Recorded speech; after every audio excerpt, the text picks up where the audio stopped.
Hello. In this tutorial, I'll show you how to optimize landing pages for conversions in Hubspot CRM. The first thing I'd like you to do is to launch your Hubspot CRM account, which of course I have done right here. The next thing is, how can you create an account on Hubspot? Very simple. You're going to have to launch in a browser of your choice and locate the search bar of your browser. In the search bar, type hubspot.com. That's going to take you to the official website.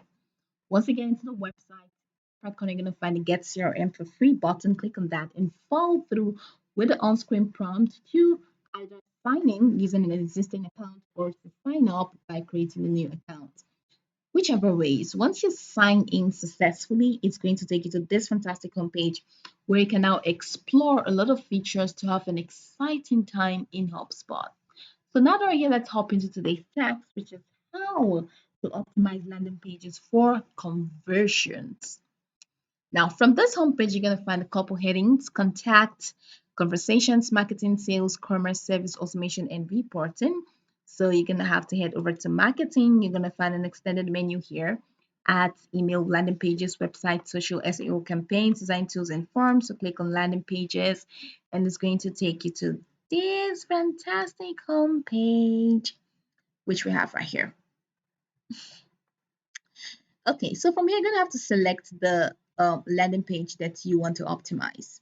Let's say this. So I click on Amy Books, that's the landing page, and I head over here.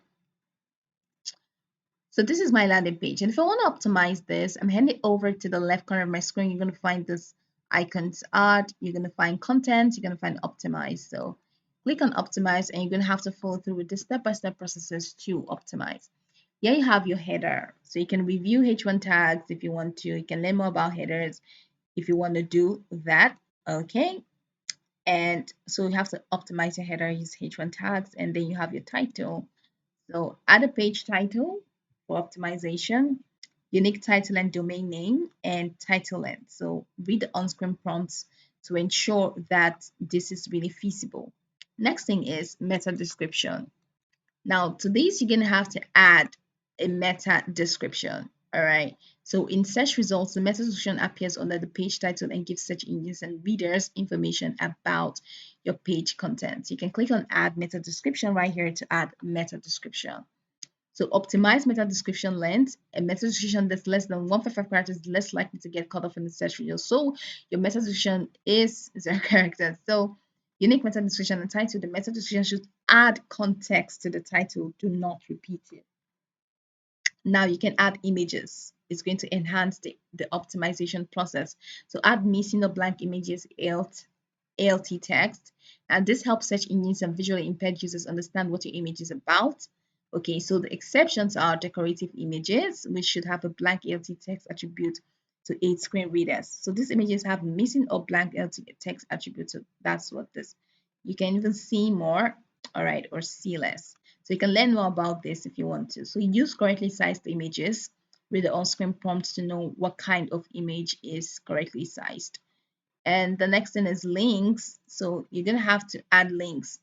Page that has less than 300 outbound links. Okay, so too many outbound links creates a bad experience for visitors and may cause search engines to view your page as low quality as or as spam. So your page has 5 links, including your navigation menus. So aim for less than 300 outbound links. And then the next is mobile friendliness.